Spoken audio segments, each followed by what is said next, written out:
everybody, it's Alyce-Kay Ruckelshaus of Threshold of Hineni, and I'm trying to figure out how to get this to orient so that you're seeing things as I would see them and not upside down.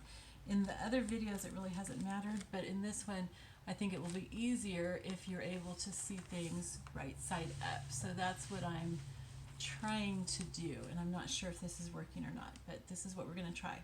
Okay, so what I've done, I'm doing this right after I did the previous video, so I haven't cut out any more pockets.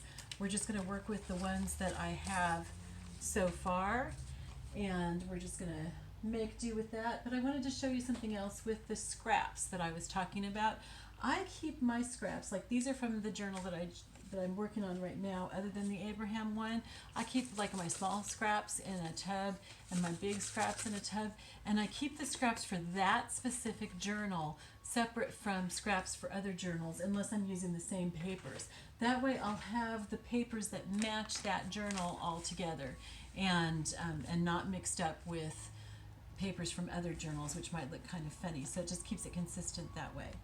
Okay, so I'll have a separate little tub for scraps from this journal as I cut things up and everything. Okay, so today what I want to do is I want to show you how to do several different kinds of pockets. And I'm going to try to adjust this just a little bit. Sorry, it's going to swing a bit because I've got this suspended, but hopefully it'll stay oriented the way that it's supposed to. I'm going to show you several different kinds of pockets today, and just kind of depending on our time, I might do just a few today and more in my next video. Okay, so what I do is I do put stuff on the cover and on the first page, but I usually save that to do later because that's kind of my title page, and I want to kind of see how the journal is developing before I actually start decorating that. The other thing is that I don't bind my journals until I've put in all my pockets and everything, but before I start putting in cards. And the reason for that is because I've just found, and you know, some people do it one way and other people do it other ways. Some people, okay, like this one here is bound. I've covered the binding so you can't see it. Oh wait, you can see it on this one. Let me show you. Okay, so on this one here I've bound it already.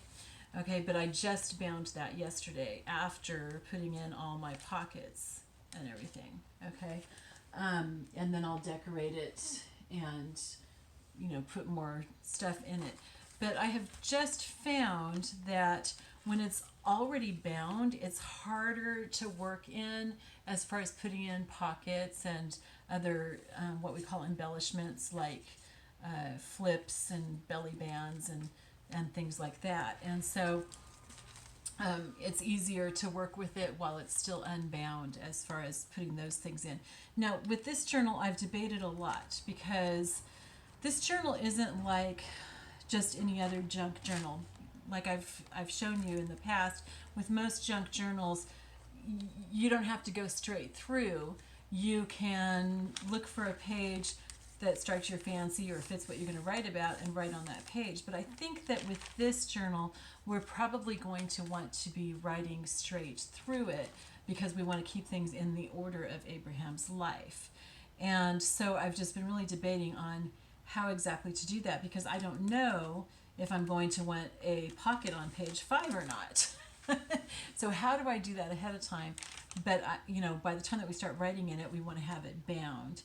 So I've decided that we're just going to kind of put things in where we want, the pockets and stuff, and we'll just work around that when we're actually working in the journal itself. So we'll leave more blank pages than I probably normally would so that we have room for maps and other things as we're doing our study, okay, if that makes any sense.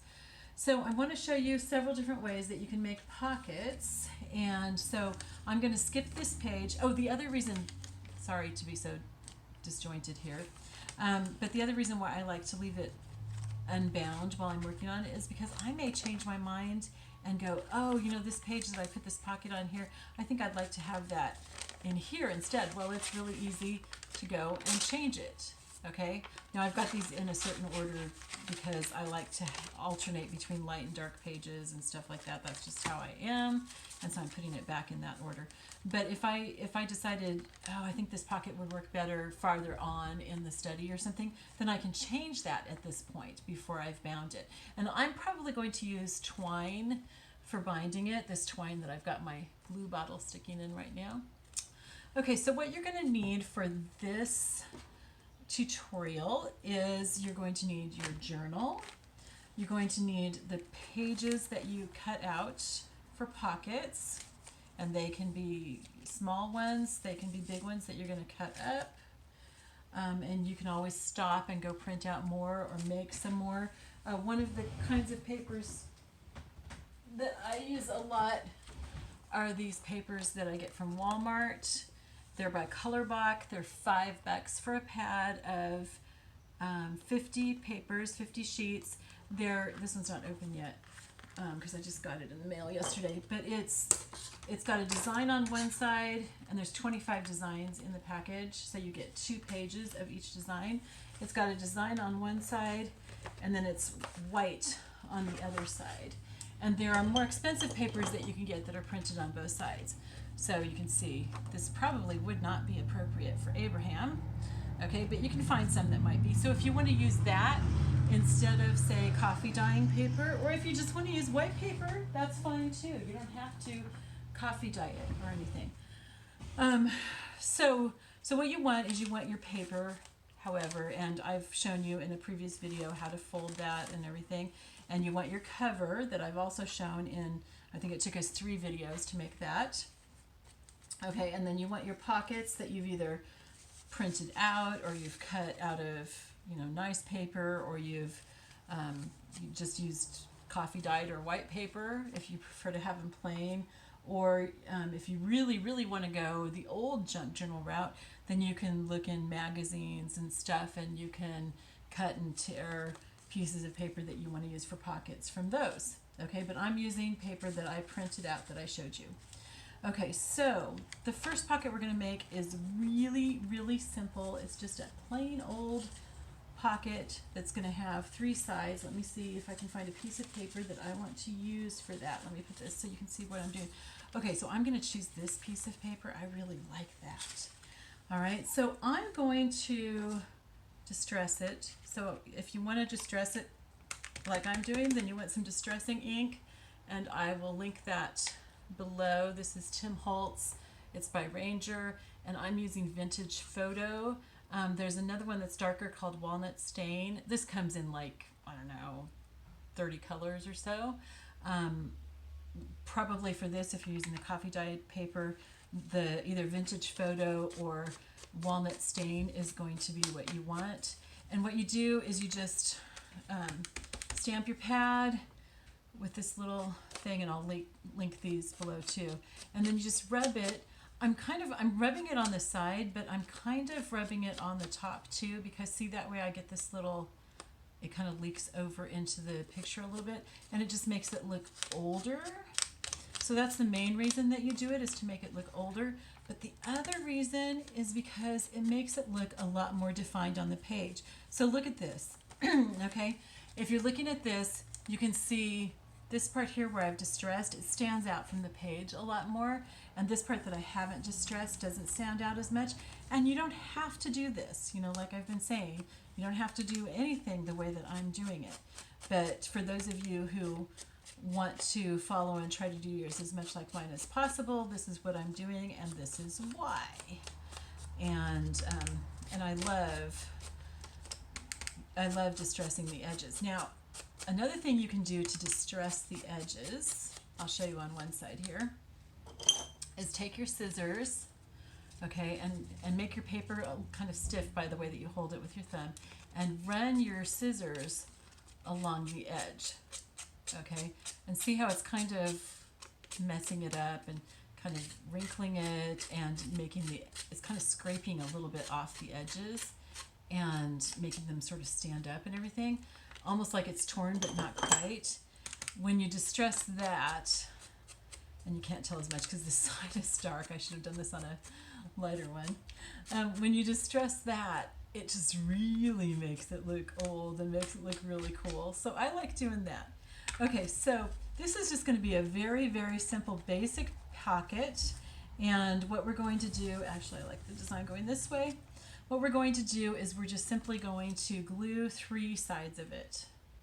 All right, we're not going to do anything else to embellish it, but I'm just going to glue 3 sides of it. Get kind of close to the edge, but not too close, because when you press it down, the glue will come out the sides if you have too much. And also, I press down slightly as I have the glue coming out, because I don't want it to glop, because that will show through on the other side and it'll make it a little puckery. So I kind of like take the nozzle and I smooth it out afterwards, and that helps to make it so that it's not all gloppy and coming through the other side. Okay, and then you can put it all the way down to the bottom if you want. I like to leave a little bit of space around it and just put it on, wipe it, down with my fingers to make sure it all goes down. I keep, you keep like paper towels or little cosmetic stuff to wipe off any glue that might leak out. And then of course put your glue back and upside down into your twine ball so that it doesn't, become impossible to use. Okay, so there you've got a pocket. That's a really, really basic pocket, but you're only going to be able to put 1 or 2 things in there because it's down hard against the paper. Okay, the other thing that you can do is you can sew that on rather than gluing it. I really like to sew things on in my journal, but it's my personal choice. There's not really a reason for it other than that I just like to sew. And so I'll sew pockets either around the edges. Oh, I've got the wrong color of thread in here, and I don't want to take the time to rethread it while I'm on camera, so I'll show you in another video. But to give you an example, I'll show you in this journal. I like to zigzag around the edges of things. I just think that it frames it out more. I like the way that it looks. It's just a personal thing. It's certainly not something that you have to do. I don't zigzag around everything, but I zigzag around probably at least 50% of things. And in this case, like this is zigzagged all the way around and then it's glued down. With some things, I actually sew them down. Let me see if I can find something really quickly that I sewed on. And there's advantages and disadvantages of that. I like to sew things on. Okay, here's one. I don't know if you can see this or not. Okay, so I sewed these pockets on, and so you've got zigzag all over the back of that page, which makes it a little difficult to write on, or it makes it kind of fun to write on because you can write in the little sections. Like you could use this section for writing one thing, and this little section for writing another, and this little section for writing another. I'm not sure how well you can see that, so I'm going to hold it up here and hopefully the camera can focus, but there's zigzags there on the backs of that page. So, just all different things. For some pockets, I like to make a little thumb hole right here. Just cut that out because it kind of helps you to see where the pocket is. Okay, so let's do another simple pocket, but let's make it just slightly different. So I'm going to choose a paper here to use for my next pocket. Let's see. Let's use, I like this kind of greenish blue one. That one's kind of cool. Okay, so I'm going to use that for my next page. And I'm not sewing, I'm just going to glue. I'm going to distress it. Okay, and this pocket is going to be a little different because we're going to have it so that the opening is not at the top, the opening is going to be at the side. And part of the reason why I do that is just for variety. Another reason that you might want to do that is because if you have something that comes out the side, then the item that you put in the pocket isn't covering up the page above it, so it leaves more room for what's going to show. If you have something in the pocket, like let's say that I put something in this pocket right here, okay, and I have that. I can still write on this page back here, okay, but you won't see it unless you take this out of the pocket, which is just fine. There's nothing wrong with that. And then I would also write on this thing that I'm putting in the pocket, and probably write on the pocket too. All right, but if you have it coming in through the side, then it's kind of fun because whatever you have is going to stick out this way, so it's not going to cover this up. But it also leaves, you know, whatever you're using, either a tab or some yarn, sticking out to the side. Let me see if I don't think I've put things in all these pockets, but here's, okay, like for example, this bookmark here has, and you can journal on the front of this and the back. Okay, I have this burlap here for a tie or a tab at the top. Well, if that was coming out the side, then it sticks out the side like this. See all the stuff sticking out the side here? Isn't that kind of fun? And so, and it makes it look pretty. It's kind of the style of what I'm doing. And so I like to have a lot of stuff sticking out the side. I've got a lot of lace and things, but I've got other things as well. So this pocket, I've distressed it now, and we're going to make it into just a very simple side pocket. So I'm going to take my glue, and sometimes if I have several pockets that I'm working on one page, in order to remember which one is going to be on the side, which one's going to be on the top opening and everything, I'll mark a little very light arrow here so that I know, okay, this is the side that I'm going to leave open, so I don't want to glue on it, because I have glued way too many pockets shut, either on all four sides or at least on the side that I wanted to leave open. Yeah, that's the right way, right? Yeah. Okay, so we're going to go ahead and glue all the way around the edge except for this side that has the arrow facing it. And I'm going to be really careful not to get any glue on my paper, on the page that I'm working on. Okay, just a little bit of glue, of this kind of glue, will go a long, long way. Now I've used glue stick. It works okay. It doesn't work as well, and you have to like get it down really fast. But my very first junk journal I gave to a friend, and I wrote to her a couple weeks ago and asked her how it was holding up, because I had used glue stick because I didn't know better. And she said it's holding up great. So either she's just being nice, or the glue stick really does work well. Okay, so here we've got something that we can put something in the side, like this. Okay, this is a little too wide. Here's something. This is going to be narrower than what we would put in there, but we can put something in the side, and then we can have like a little tab or, you know, or ribbon or whatever hanging out, and it'll kind of decorate the side as well. So that's kind of cool, and it can even be something beaded if we want to have beads hanging off of it. Okay, so that's another kind of pocket. Okay, and then another thing that I like to do is I like to layer pockets. Okay, so I'm going to skip a couple pages because I don't want to have too many of these basic pockets all in the same place. And I'm going to look for a page. See, when I do it, I don't really want to cover that up. I might cover it with something that I stick into a pocket, but I want to be able to see this this design from the cheesecloth, and I don't really want to cover one of these writing pages. So here's a good page to do a pocket on. So I'm going to look through and I'm going to find some paper that I like. Okay, so what I want to do with this one, and you don't have to use papers that, you know, go together, but in this particular case, that's what I want to do, is I'm going to use these two papers because I'm going to make a pocket with a pocket. All right, and there's a lot of different ways that you can do that. So I'm going to tear this. Which one do I want on top and which one do I want on the bottom? I think I want the purple one on the bottom. So I'm going to tear it to the size that I want the pocket to be, like so. Or I could cut it, okay, but I'm just choosing to tear it.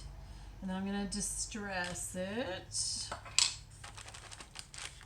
Sorry to take the time in front of you doing this, but I just want you to see the whole process, because I know when I first started, it just really helped to be able to see exactly what was being done and not just be told, but to actually be able to see how to do it. And I don't know if you can see how this is pinning it up. On these darker ones, it's really not necessary to distress it, even if you're distressing all the rest, but you can, and I like the way that it looks. Okay, so one of the things that I like to do, and I got this idea from Gail Agostinelli, is in order to have cut corners, you know, I was cutting the corners and they weren't coming out even or anything, and she just cut the corner off of a Costco card in her case. For me, I'm using an old debit card that my husband had in his wallet and he didn't need anymore, and so I use that as my template for cutting the corners. Okay, so I just go around, and in this case I'm just going to cut 2 corners, not all 4, but that way my corners match. They come out the same, and I'm actually going to save those little tiny scraps. Okay, and so I have a little spoon rest that I'm using right now for saving those in, because I haven't gotten myself a little bucket yet. All right, so I'm going to be using that pocket right here, and I'm going to make a smaller pocket to go on top of that. So I'm going to make it just a little bit smaller. This way I'm going to tear my paper. Okay, and I don't want it to be quite as tall either. Okay, so that works that way. Okay, so this is how it's going to look. It's going to be one on top of another. Okay, and there's lots of ways that you can make double pockets. I have some in this journal that I've made. Let me see if I can find some. Okay, like this one here. This pocket goes this way, this pocket goes this way, and this pocket goes up here on top. I've got others that have some going on the side and some going on top. Oh, like this one here. Okay, this one goes in this way, and then this one goes on the side, and this one goes on the top. Okay, so you can do anything like that that you want to. Okay, you can have them go in any directions, but this is one way, is to put them on top of each other. And so again, I'm going to cut my corners, which I should do before I distress, not after, like I did on the other one. I just wasn't thinking about what I was doing. And so, you guys, I've only been doing this since December, and so I'm not like professional or anything, but I'm learning. So I'm just going to do this really basic, and I'm going to put one on top of the other like this, so that I have the openings here and here. But if I wanted to, I could stagger them, okay, like this, which looks really cool, doesn't it? Okay, now you have to be careful, and here's one of the reasons why I don't bind it, is because it's really easy if you take your pages out. Okay, so you take the other pages and you set them sideways on here so you don't lose your place. You know where you want to put that back. But you take the page out to work on all by itself. It's just sometimes a lot easier. And so, I don't know, I'm thinking I might actually stagger it. I don't want to get too close to where it's going to fold, because this will get caught in the binding. But I could go out like that. How do you think that looks? I like that look. I like that better than having one right on top of the other. Okay, so if I was going to do one on top of the other, I would glue this one down first, and then I would glue this one. Or if I'm sewing it, I would sew this one on first. I'd sew all the way around the edge of this one. I'd sew the top of this one, and then I would sew this onto this one. Because obviously if you sew this on first, and then you sew this on top of it, you're going to be sewing through the purple one, and you're not going to be able to put anything in it. But since I'm just gluing today, and I'll glue some pockets and I'll sew some pockets on so you can see both ways. I won't sew today, but I'll sew a different day when I have my machine ready. I'm kind of thinking that I might make the green one a side pocket. So I'm going to cut the other corners too. So I'm using my handy dandy little credit card here that's expired. It's no good. And I'm cutting the corners. Okay, and I'm saving those little corners there. There they are. Okay, so I'm going to glue this one down first. I'll figure out exactly where I want to put it. So I want to put it over a little bit, but not all the way to the fold. And I want to have it up a bit because I'm going to have the green one coming down and I don't want it going all the way to the bottom. And I'm going to have this one go almost all the way to the side here. Okay, that's just how I'm doing this one. I don't always make them go all the way to the side, but in this particular case, I want to be able to have the tab really sticking out. So I'm going to glue this one on, and I had this sitting up instead of sitting in my twine ball, so it's a little bit harder to get it out, but at least it hasn't all run to the bottom. All right, and go all the way up the sides. There we go, like that. How are we doing time-wise? Oh, it's getting kind of long. Okay, and I'm going to make this go not quite all the way over to the edge and not quite all the way to the bottom. Okay, and I'm going around the edge. No glue is seeping out, so I don't need to use my little cosmetic thing. And then this one I haven't distressed yet, so I'm going to distress it really quickly here. And I think after I do this pocket, I'm going to end this video and start another one. So we're almost done. I don't want to overburden you with too much information. So I suspect I'm probably going to be posting these videos more than just 2 a week while we're doing the journal, while we're making our journal. Okay, so I've got that pocket ready, and I want to have this side open, so you know I can probably remember that on this one, but just to make it easier, I'm going to make a little arrow so I don't forget, because especially when I'm talking, it's hard to remember what I'm doing. And I'm going to put my glue on here. Now sometimes I'll start up here at this corner, and other times I'll start here. Not any really rhyme or reason, and other times I start right in the middle of that corner. It kind of depends on how big the pocket is, I guess, is how I figure. But just experiment and see what you like. A lot of this is just your own personal taste. And by the way, if you come up with better ways to do any of this stuff, feel free to write down in the comments. Okay, so I'm going to put that on here, and I've got it almost all the way over to the edge, because remember we have a side opening. Okay, and so how cool is that? And it'll look even better when we have things actually in the pockets. Okay, so I have one pocket that opens right there, and I have another pocket that opens on the side. Okay, and I could also, there we go.